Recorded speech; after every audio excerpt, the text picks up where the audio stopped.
Hello students. तो जैसा कि आप जानते हैं कि हम मानव शरीर पढ़ रहे थे, तो मानव शरीर के बारे में आज का हमारा टॉपिक है तंत्रिका तंत्र, यानी कि नर्वस सिस्टम।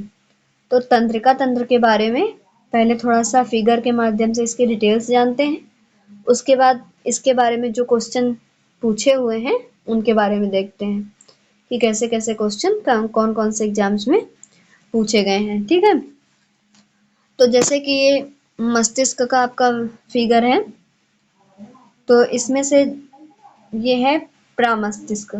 तो प्रमस्तिष्क जो है, पहले तो मस्तिष्क के 3 भाग होते हैं, अग्र मस्तिष्क, मध्य मस्तिष्क और पश्चिम मस्तिष्क। ठीक है, तो ये हमारा है प्रमस्तिष्क। तो प्रमस्तिष्क जो होता है वो अग्र मस्तिष्क का ही भाग होता है। ठीक है, उसके बाद है पीनियल ग्रंथि। तो ये पीनियल ग्रंथि जो होती है, ये मस्तिष्क के अंदर स्थित छोटी सी ग्रंथि होती है, और यह जो पीनियल ग्रंथि है, यहाँ से मेलाटोनिन नामक एक हार्मोन होता है जिसका ये स्राव करती है। ठीक है, तो ये पीनियल ग्रंथि मेलाटोनिन हार्मोन का स्राव करती है, और यह मस्तिष्क के अंदर उपस्थित एक छोटी ग्रंथि होती है। उसके बाद है कि ये मध्य मस्तिष्क यानी कि सेतु और मेडुला ऑब्लिंगेटा ये होते हैं। फिर है अनुमस्तिष्क, फिर है मेरुरज्जु, यानी कि यहाँ से जो रीढ़ की हड्डी होती है ना, मेरुरज्जु रीढ़ की हड्डी होती है, तो ये वो चीज है। उसके बाद ये चेतक। चेतक क्या होता है? चेतक इसे थैलेमस कहते हैं, चेतक को। और ये चेतक जो होता है, ये प्रमस्तिष्क और मध्य मस्तिष्क के बीच में स्थित होता है। देख ही रहे हैं आप, प्रमस्तिष्क और मध्य मस्तिष्क के बीच में स्थित होता है चेतक, तो इसे थैलेमस भी कहते हैं ना। और ये जो थैलेमस यानी कि फिर चेतक हो गया, फिर ये है अधश्चेतक, और ये पीयूष ग्रंथि होती है। ठीक है, फिर इधर देखते हैं इसमें क्या कौन कौन से पार्ट हैं। ये थैलेमस यानी कि वही जो चेतक था वही है थैलेमस, ये पॉइंट होता है। तो जैसा कि बताया कि यह प्रमस्तिष्क और मध्य मस्तिष्क के बीच में स्थित होता है, और प्रमस्तिष्क हमने पहले बताया कि यह अग्र मस्तिष्क का भाग होता है ना। फिर उसके बाद आपका है कि डायनसिफेलॉन। ये डायनसिफेलॉन जो होता है, यह मध्य मस्तिष्क के ऊपर और सेरेब्रम के नीचे, ठीक है, स्थित होता है। ये जो डायसिफेलॉन है, ये मध्य मस्तिष्क के ऊपर और सेरेब्रम के नीचे स्थित होता है। ठीक है, उसके बाद है हाइपोथैलेमस। हाइपोथैलेमस क्या होता है? हाइपोथैलेमस एक ग्रंथि होती है जिसकी मतलब कि ये भूख की गतिविधि को नियंत्रित करता है। जो भूख, प्यास और ब्लड प्रेशर यानी कि बीपी जिसे बोलते हैं, और हृदय की गति, इन सब चीजों को हाइपोथैलेमस ही नियंत्रित करता है ना। तो उसके बाद और इसका जैसे कि शरीर का तापमान इसके द्वारा नियंत्रित किया जाता है, और शरीर की आंतरिक संरचना को बनाए मतलब उसके संतुलन बनाए रखने का काम हाइपोथैलेमस का होता है। ठीक है, और यह अंतःस्रावी और तंत्रिका तंत्र को जोड़ता है। हाइपोथैलेमस जो होता है, तो इसके ये कार्य होते हैं अरे कि जो भूख, प्यास और ब्लड प्रेशर और हृदय की गति, जो हार्ट बीट होती हैं, इन सबको नियंत्रित करने का काम किसका होता है? तो हाइपोथैलेमस का काम होता है। ठीक है, फिर उसके बाद है पिट्यूटरी ग्लैंड यानी कि पीयूष ग्रंथि। ये है, ये जो दी गई है पीयूष ग्रंथि यही है।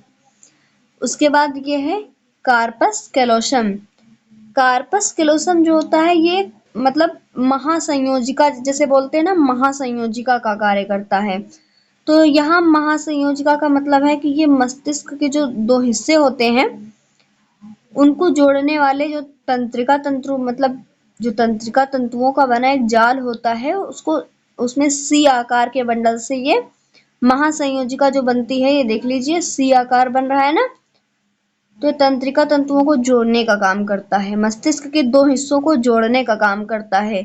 और ये जो यही कार्पस कैलोसम यानी कि महासंयोजिका जो होती है, वो मस्तिष्क के दोनों हिस्सों में से जैसे कि एक दूसरे से संवाद करने और संकेत भेजने में मदद करता है। तो 2 हिस्से जो इसकी यहाँ से यहाँ तक संवाद करने में ये मदद करता है। ठीक है, उसके बाद अगला है हमारा मेनिनजीस। तो ये मेनिनजीस क्या होता है? ये मस्तिष्क और रीढ़ की हड्डी को जोड़ने वाली, मतलब ये जो मेनिनजीस, ये देखो तीन लाइंस दिख रही है ना, ये मस्तिष्क से रीढ़ की हड्डी तक जोड़ने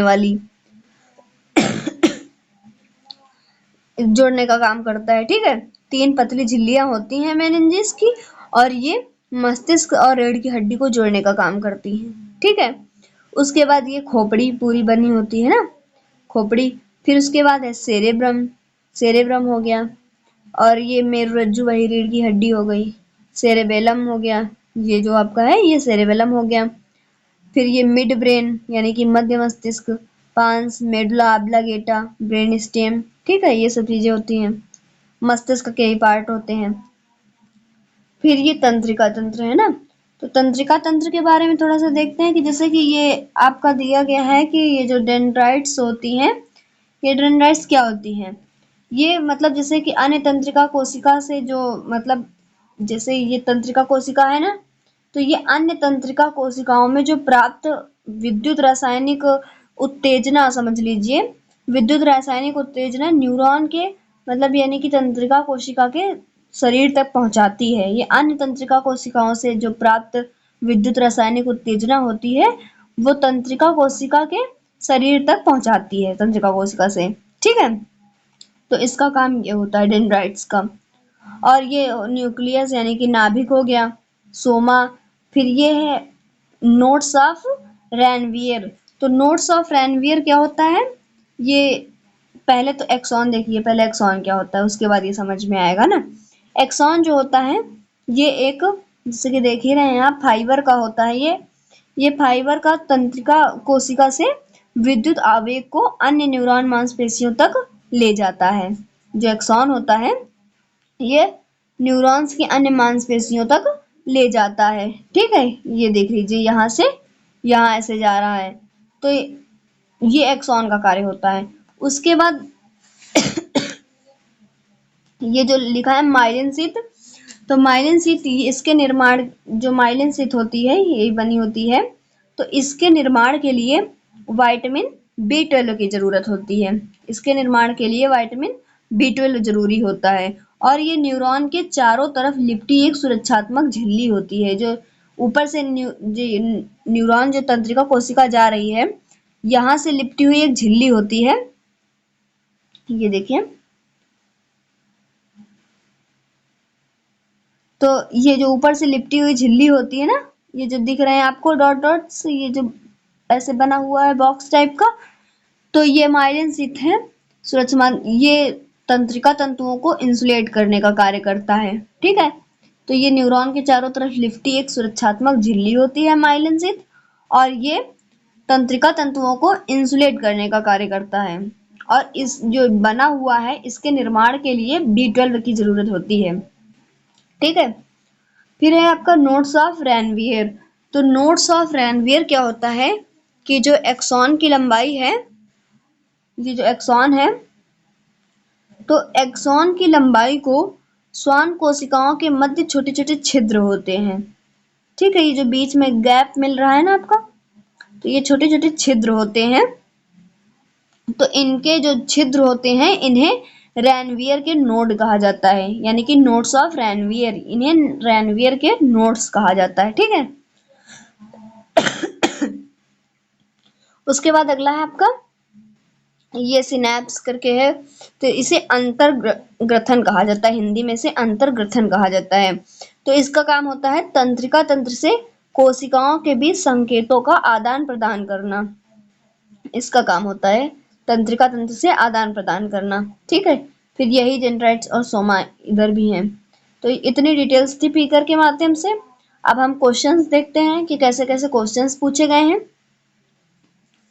क्योंकि क्वेश्चन आपके लिए जरूरी है, यही बार बार रिपीट होते रहते हैं। तो क्वेश्चन देखिए कि तंत्रिका तंत्र के बारे में कैसे कैसे क्वेश्चंस पूछे जाते हैं ना। तो इसमें पहला क्वेश्चन है, घ्राणग्राही डॉट डॉट की अनुभूति में सहायक होते हैं। तो जो घ्राणग्राही है, ये किसकी अनुभूति में सहायक होती है? तो ये गंध की अनुभूति में सहायक होती है, यानी कि जो गंध, स्मेल हमको पता चलती है कि कौन सी चीज की कौन सी स्मेल, तो घ्राण ग्राही के माध्यम से उसकी अनुभूति होती है। फिर अगला क्वेश्चन है कि मानव मस्तिष्क का कौन सा भाग उल्टी यानी कि ओमिटिंग की अनैच्छिक क्रिया को नियंत्रित करता है। जो ओमिटिंग है वो एक प्रकार की अनैच्छिक क्रिया ही तो है, ऐच्छिक तो है नहीं कि आप चाहें तो रोक ले, आप चाहें तो कर ले, ये अनैच्छिक क्रिया है। तो इसको नियंत्रित करने का काम कौन करता है, तो पश्च मस्तिष्क। पश्च मस्तिष्क जो होता है वो उल्टी जैसी अनैच्छिक क्रिया को नियंत्रित करने का कार्य करता है। फिर अगला क्वेश्चन है कि निम्न में से कौन सा भाग आंखों को एक विशिष्ट रंग प्रदान करने के लिए उत्तरदायी होता है। यानी कि आंखों का रंग किसके माध्यम से निर्धारित किया जाता है, तो आइरिस। आइरिस जो होता है उससे आंखों का रंग, यानी कि आप देखते हैं ना किसी की भूरी आंखें, किसी की नीली आंखें होती हैं, किसी की काली आंखें होती हैं, तो उनके रंग का निर्धारण करने का काम आइरिस का होता है। ठीक है। फिर अगला है कि निम्न में से कौन सा भाग प्रकाश को मानव आंख में प्रवेश करने की सुविधा प्रदान करता है। यानी कि जो प्रकाश मानव आंख में प्रवेश करने की सुविधा प्रदान करने वाला भाग कौन सा होता है, तो कॉर्निया। कॉर्निया डिसाइड करता है। ठीक है। तो कॉर्निया के माध्यम से मानव आंख में प्रवेश करने की सुविधा होती है। अगला है कि टिटनेस तंत्रिका तंत्र की एक गंभीर बीमारी है जो विष उत्पन्न करने वाले कारकों द्वारा होती है, मतलब विष उत्पन्न करने वाले कारण होती है जो, तो वो जीवाणुओं, यानी कि जो जीवाणु होते हैं, जीवाणुओं के द्वारा ये टिटनेस रोग जो होता है वो जीवाणु यानी कि बैक्टीरिया से होता है। ठीक है। फिर अगला है अंतर्ग्रथन यानी कि सिनेप्स। वह बिंदु है जिस पर तंत्रिका आवेग गुजरता है।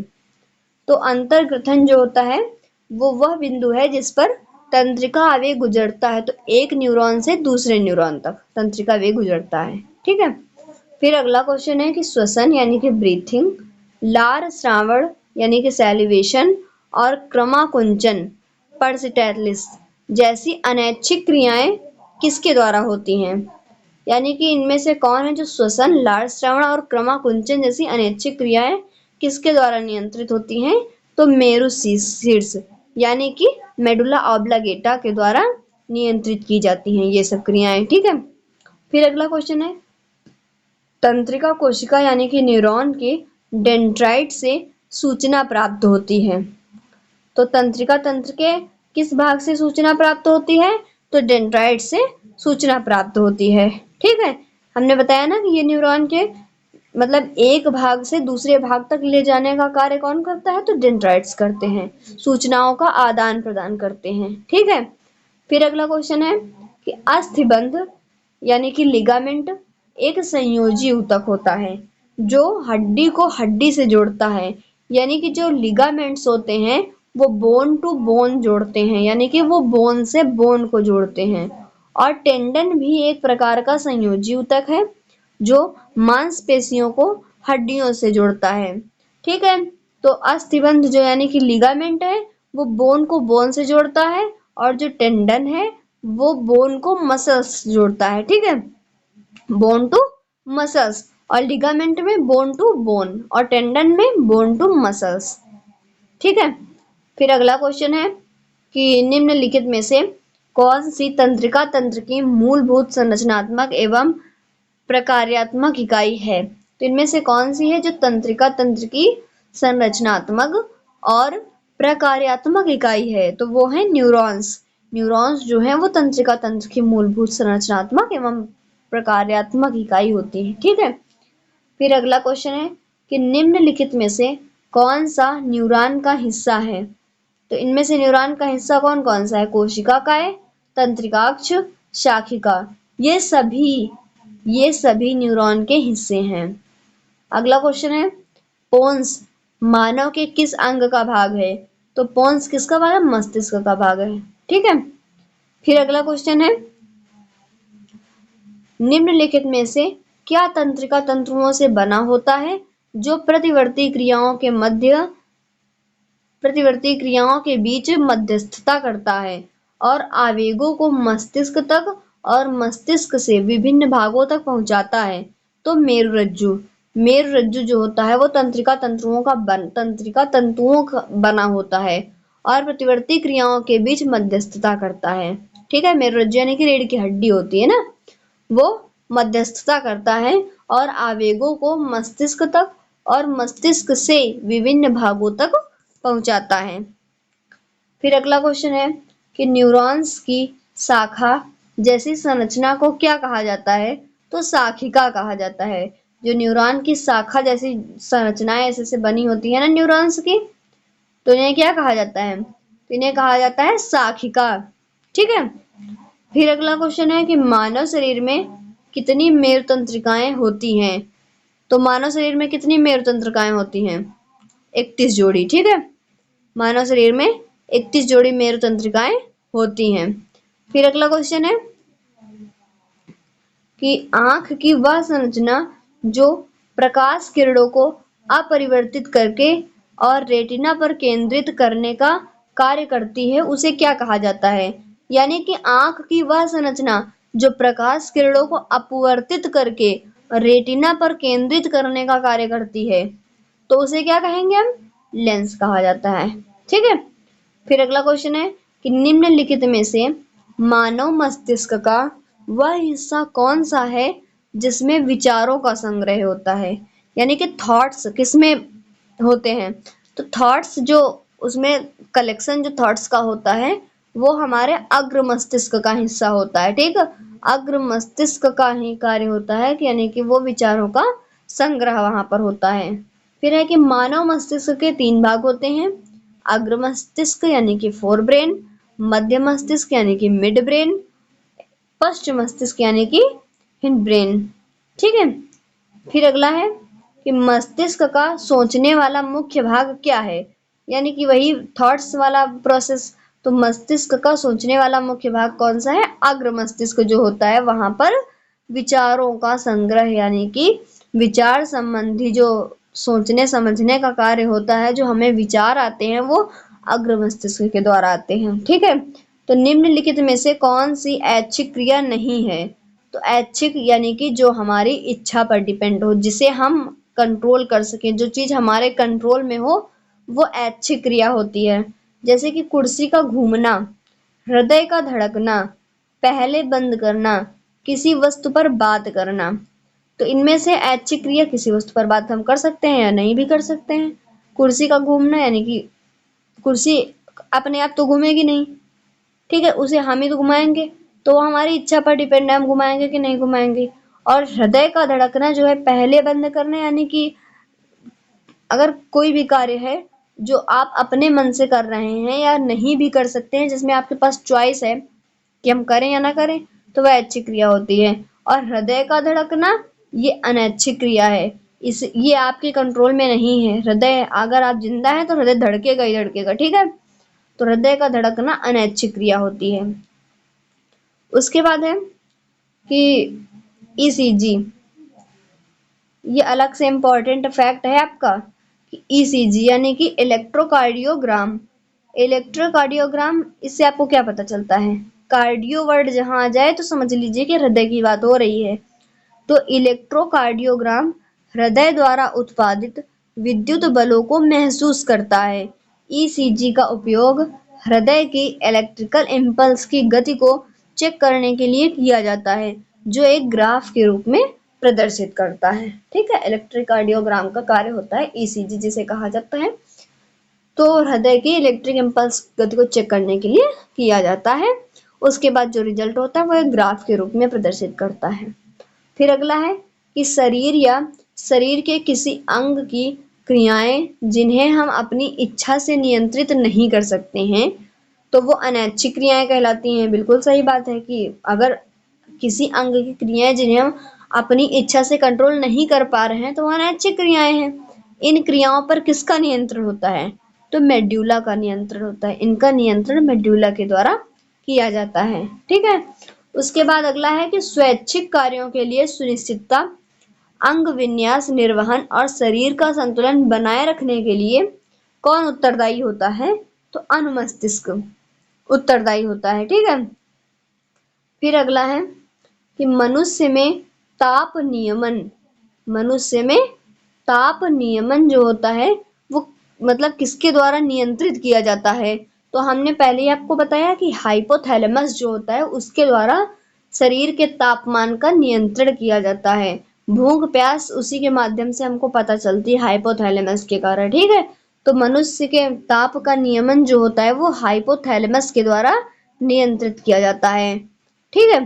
फिर अगला है कि सेरेब्रम। सेरेब्रम यानी कि प्रमस्तिष्क। तो यह मस्तिष्क का वह हिस्सा है जो बुद्धि, स्मृति और भावनाओं का केंद्र होता है। सेरेब्रम, यहाँ पर स्मृति यानी कि मेमोरीज, जो हमने मतलब कोई भी एक्टिविटी की उसके बाद हमको याद आया कि हमने ये काम किया था, तो जो स्मृतियों का संग्रह जहाँ होता है, और फीलिंग्स यानी कि भावनाओं का जो केंद्र होता है, हमारे अच्छे बुरे जो मन में बातें आती हैं, विचार आते हैं, तो उनका जो कार्य होता है वो सेरेब्रम यानी कि प्रमस्तिष्क का होता है, ठीक है। फिर है हमारी आंखों में लेंस का काम क्या होता है? तो हमारी आंखों में लेंस का काम है आंख की फोकस दूरी को बदलना, ठीक है। फिर है अगला कि रेटिना का वह क्षेत्र जहां दृष्टि सर्वाधिक होती है वो क्या कहलाता है? तो गर्तिका कहलाता है। रेटिना का वह क्षेत्र जहां दृष्टि सर्वाधिक होती है वो गर्तिका कहलाता है। फिर अगला है मानव की आंख निम्न में से प्रकाश के अपवर्तन सिद्धांत पर कार्य करती है। जो मनुष्य की आंख होती है वो अपवर्तन के सिद्धांत पर कार्य करती है। फिर अगला क्वेश्चन है पास की और दूर की वस्तुओं को देखने के लिए मानव आंखों की अनुकूलन की विशेषता को क्या कहते हैं? तो सामंजस्य। सामंजस्य कहते हैं। जो पास की और दूर की देखने की अनुकूलन की विशेषता होती है उसे सामंजस्य कहते हैं। फिर अगला है सामान्य आंख के लिए स्पष्ट दृष्टि की न्यूनतम दूरी 25 सेंटीमीटर होती है। यानी कि मनुष्य की आंख की न्यूनतम फोकस दूरी कितनी होती है? तो 25 सेंटीमीटर होती है, ठीक है। फिर है कि जब कोई व्यक्ति केवल नजदीक होने वाली वस्तुओं को ही देख पाए, दूर की वस्तुओं को ना देख पाए, मतलब कि जो व्यक्ति पास की वस्तुओं को तो देख सकता है लेकिन दूर की वस्तुओं को नहीं देख पाता है, तो इस स्थिति को निकट दृष्टि दोष कहा जाता है। क्या कहा जाता है? निकट दृष्टि दोष कहा जाता है। जब किसी व्यक्ति को निकट की वस्तुएं दिखाई देती हैं, दूर की नहीं दिखाई देती हैं, तो उसे निकट दृष्टि दोष होता है। फिर अगला क्वेश्चन है कि नेत्र गोलक को नियंत्रित करने के लिए 6 पेशियों का इस्तेमाल किया जाता है। तो क्वेश्चन कैसे बनेगा आपका कि नेत्र गोलक को नियंत्रित करने के लिए कितनी पेशियों का इस्तेमाल किया जाता है? तो करेक्ट ऑप्शन 6 पेशियों को 6 पेशियों का इस्तेमाल किया जाता है। फिर अगला क्वेश्चन है कि मानव मस्तिष्क का वजन उसके शरीर के कुल वजन का लगभग 2%, लगभग 1400 ग्राम होता है, ठीक है।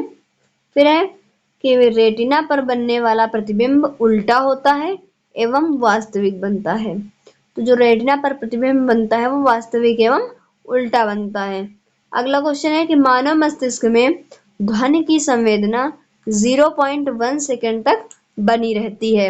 यानी कि जब कोई आवाज होती है उसके बाद वो, जैसे कभी कभी आपने सुना होगा कि कोई आवाज हुई, उसके बाद थोड़ी देर तक आप उसका वाइब्रेशन फील करते हैं कि जैसे अभी भी आवाज आ रही है, जैसे किसी लोहे की चीज पर आप जोर से मारिए तो उसके बाद थोड़ी देर तक ना जैसे उसमें वाइब्रेट होने की आवाज आती रहती है कि आपको कुछ कुछ सुनाई दे रहा है, तो वो ध्वनि 0.1 सेकंड तक बनी रहती है। अगला क्वेश्चन है मैंने अपने हाथ को आग से वापस खींच लिया, इस तरह की कार्रवाई के लिए कौन सा अंग जिम्मेदार है? यानी कि आपका हाथ आग में जैसे गया तो आपको महसूस हुआ कि आपको गर्म लग रहा है, तभी तो आपने अपना हाथ वापस खींचा। अगर आपको महसूस ही ना हो कि आप जल रहे हैं तो आपको हाथ हटाने की क्या जरूरत होगी? तो जैसे आपका हाथ आग में गया या फिर कोई भी ऐसी जो इंफॉर्मेशन जो माइंड हमको पहुंचाता है कि हमारे शरीर में ऐसा फील हो रहा है, तो यानी भावनाओं से संबंधी जो कार्य होता है, अभी पढ़ा ना आपने कि भावनाओं से रिलेटेड जो कार्य होता है वो मेरुदंड यानी कि रीढ़ की हड्डी जो होती है वो हमारे मस्तिष्क तक पहुंचाती है ना, कि आपको कुछ फील हुआ, अपने हाथ से जैसे आग, हाथ से जैसे वार्म फील हुआ तो तभी तो आपने हाथ वापस किया। तो वैसे ही भावनाओं का संबंधी कार्य होता है। फिर अगला क्वेश्चन है कि मानव मस्तिष्क का कितने ग्राम का मतलब वजन होता है। मानव मस्तिष्क जो होता है का ग्राम में वजन कितना होता है, तो 1200 से 1400 ग्राम मानव मस्तिष्क का वजन होता है। ठीक है। फिर है कि ऊतक न्यूरॉन्स से बना होता है जो आवेग प्राप्त करते हैं और संचालन करते हैं। तो कौन सा है? नर्वस। ऊतक जो नर्वस टिश्यू होता है वो न्यूरॉन्स का बना होता है और आवेग प्राप्त करते हैं और संचालन करते हैं। ठीक है। अगर टिश्यू के बारे में आपको जानना है तो इसके पहले हमने वीडियो दे रखी है टिश्यू के बारे में डिटेल से, और उसके बारे में जो जो क्वेश्चन पूछे गए हैं वो भी दिए गए हैं, तो आप वहां से देख सकते हैं। ठीक है, टिश्यू के बारे में। फिर अगला है कि पुतली आइरिस पहुंचाने वाले प्रकाश को नियंत्रित करता है तथा आंखों के रंग के लिए जिम्मेदार होता है। जो आइरिस होता है वो आंखों के रंग के लिए जिम्मेदार होता है। पहले भी ये क्वेश्चन पढ़ चुके हैं हम, तो इसका मतलब है कि ये रिपीट हुआ है क्वेश्चन, तभी दोबारा दिया गया है, तो यानी इसको इम्पोर्टेंट मान लीजिए।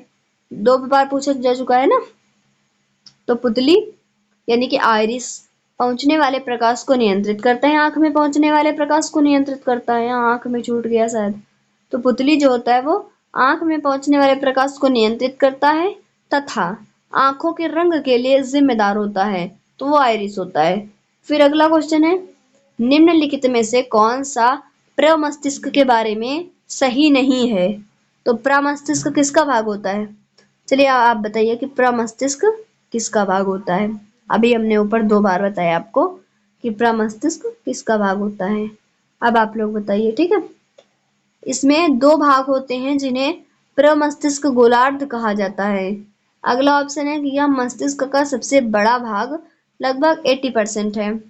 यह मस्तिष्क का अग्र, शीर्ष और पार्श्व भाग बनाता है। फिर है कि प्रमस्तिष्क मांसपेशियों की गतिविधियों का समन्वय करता है। तो इसका सही आंसर है कि प्रमस्तिष्क मांसपेशियों की गतिविधि का समन्वय करता है। तो प्रमस्तिष्क के बारे में सही नहीं है, तो यही है। ठीक है, ये सही नहीं है। हो गए, इतने क्वेश्चन थे तंत्रिका तंत्र के बारे में। मानव शरीर के अंतर्गत हम श्वसन तंत्र, रुधिर परिसंचरण तंत्र, तंत्रिका तंत्र, उत्सर्जन तंत्र और मानव शरीर के बारे में जो क्वेश्चन पूछे गए हैं इस टॉपिक के अंतर्गत, हमारे 9वें टॉपिक के अंतर्गत इतने सारे टॉपिक्स हम पढ़ चुके हैं। ठीक है, इसके बाद अगला टॉपिक हम अगले वीडियो में डिस्कस करेंगे। इतना आपको समझ में आया होगा, और अगर इतना आप ध्यान से पढ़ रहे हैं ना तो 100% चांसेस हैं कि आप अगर प्रीवियस ईयर टेस्ट दे रहे हैं तो उसमें क्वेश्चन निश्चित फंसेंगे। ठीक है, क्योंकि वही क्वेश्चन उठाए गए हैं जो पूछे हुए हैं, तो आपके क्वेश्चन 100% फंसेंगे। और आप ध्यान से पढ़ते रहिए जिससे कि पूछा हुआ क्वेश्चन आप अगर याद भी नहीं रहता है आपको, तो आप जैसे कि आप एक बार पढ़ चुके हैं ना, तो ऑप्शन के माध्यम से आप कर सकते हैं। तो पढ़ा हुआ क्वेश्चन गलत मत करें। ठीक है, थैंक यू।